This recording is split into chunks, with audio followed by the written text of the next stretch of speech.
It's the 20th of January, I am Malcolm Massey, and this is the second instalment of the UK column news. The Leveson inquiry continued this week with its programme to set up the British media. The job of the inquiry is to impose massive restrictions upon both the mainstream media as well as so-called alternative media such as the UK column. It will do that through a so-called independent media standards organisation called the Media Standards Trust. The Media Standards Trust, as established in 2006 by Common Purpose Chairman Sir David Bell, who strangely enough sits on the Leveson inquiry along with a host of other Common Purpose shills. The Deputy Chair of the Media Standards Trust is none other than Common Purpose's very own Julia Middleton. The Media Standards Trust is behind the Hacked Off campaign. They registered the domain name for that campaign several weeks before the hacking scandal hit the news. The media in the UK is being set up. While we might criticise it for its clear bias and lazy journalism, we are at serious risk of losing whatever little independence it still has.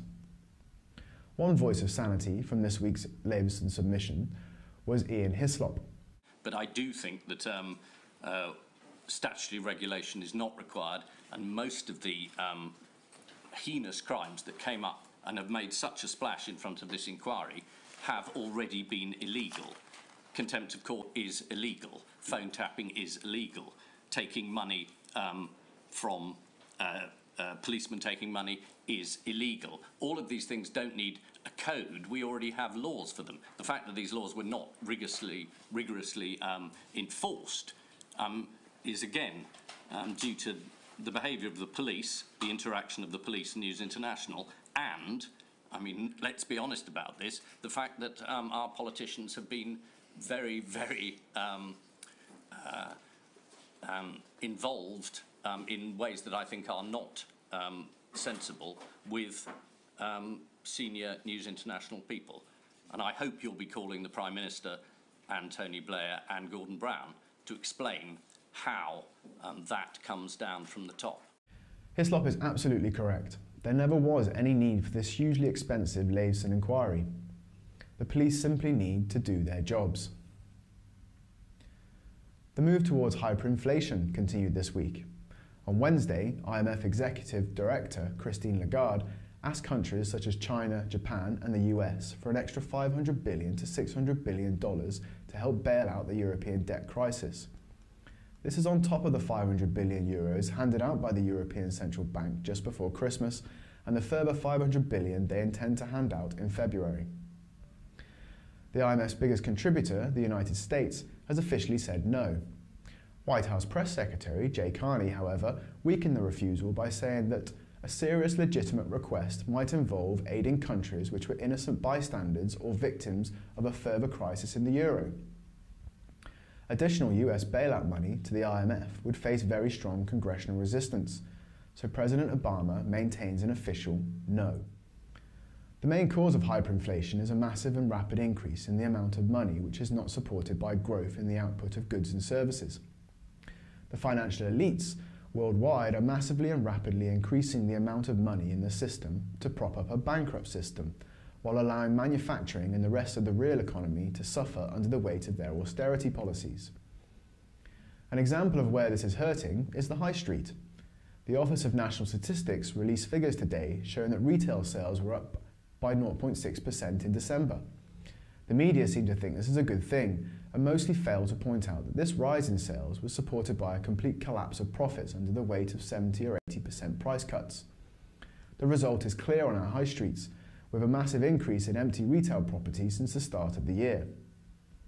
Britain's donation to the latest IMF fundraiser will take our contributions to £65 billion, or £2,500 per household. Last April, the Mexican National Water Commission, CONAGUA, the World Wildlife Fund, WWF for its acronym in English, and the Inter-American Development Bank, IDB, announced an alliance to reclaim water used by humans for environmental use, ensuring water resources needed for the proper functioning of ecosystems. Since human use is not considered environmental, the result is nothing less than murder. Mexico is in the midst of its worst drought in over 70 years. 1.7 million cattle have died of starvation and thirst so far this winter, and crops have been devastated. The drought is affecting almost 70% of the country, devastating farm life, and is expected to continue well into 2012. Despite this, the WWF and Canagua would prefer to see people die than permit the development of water power and irrigation systems in the region. On Monday this week, reports emerged from Indigenous activists and a farm workers' union leader that during December, 50 Indigenous Tarahumara Indians had committed an act of mass suicide, rather than continue to starve. These reports have been discredited, however they have focused minds on the plight of the Tarahumara people. Their situation, though, is a thin edge of a wedge, as 20 million rural Mexicans are currently in food poverty, a situation which has not been helped by Mexico's rising food prices. The price of beans has already increased by 100%, and corn and meat prices are already over 50% higher since the start of the year, and with lower than normal harvests in Argentina and the USA, this situation is not likely to improve. Mexico has always experienced climate cycles which have caused droughts. The effects of these cycles could be mitigated through the development of the water basins now locked up by the WWF Canagua arrangement. One such development project is the Plan Hidrolica del Noroeste, or PLINO, a massive interbasin river linking scheme on the pattern of the California State Water Project, the Central Arizona Project, Spain's National Water Plan, and other major infrastructure projects. If PLINO were to be implemented as planned, it would irrigate over 1.25 million acres of cropland and generate over 1 gigawatt of hydroelectricity. The PLINO would mean 8 new reservoirs and 6 water diversions, resulting in thousands of miles of new canals. It would mean guaranteed water supplies for major urban areas as well. Mexico's food shortages, its poverty in general, are as a result of decades of genocidal environmental policy.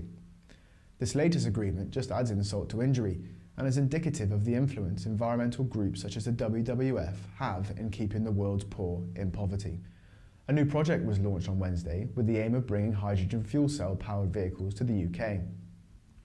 Launched at the Royal Society, 13 industry participants, 3 government departments and the Fuel Cells and Hydrogen Joint Undertaking signed a memorandum of understanding agreeing to share knowledge and expertise in an effort to evaluate the potential for hydrogen as a fuel for so-called ultra-low carbon vehicles in the UK before developing an action plan for an anticipated rollout to consumers in the beginning of 2014. And so it's only now with the technology, with electronics, that we are able to put that in a car and make it affordable. The thing is, when you combine hydrogen and oxygen, this electrochemical reaction gives electricity and also water vapor as a byproduct, if you wish. So it's as simple as that. There's no moving part in a fuel cell. Just you put hydrogen and oxygen together, they generate electricity. It's fantastically simple. The more cynical of us might view this new program as the industry aiming to catch up with Honda, who are well ahead of the game on this, not only with a car in production, but launching the first UK hydrogen refuelling station. The advantages of hydrogen fuel cells over the rather idiotic idea of using batteries to power vehicles are clear. Refuelling takes minutes instead of days, and performance is more typical when compared to petrol engines. While Honda are not taking part, some competition in this area can only be a good thing. The trial of Robert Green on the breach of peace charge began this week at Stonehaven Sheriff Court in Aberdeenshire. The charge arose out of Robert's attempt to stand for election in Aberdeen during the last general election on the single issue of the abuse of Holly Gregg. The trial is of note because aside from the issue of whether or not the Holly Gregg case was properly investigated by Grampian Police, it has the ex-Lord Advocate of Scotland and Privy Councillor Eilish Angelini on the list of defence witnesses. So far, Robert has managed to establish in court that every single individual who has made an allegation of harassment in support of the charge against Robert was unable to testify that they had been questioned by the police about Holly's allegations. The case continues on Monday the 23rd of January. And finally, we leave you with the fantastic news that Bill Maloney, long-time activist on children's issues and owner of the Pie and Mash films, is standing in the upcoming elections for Lord Mayor of London. The UK column would like to say a huge good luck to Bill. We will be covering Bill's campaign in future bulletins. I have been Malcolm Massey, and this has been the UK Column News. Thank you for watching.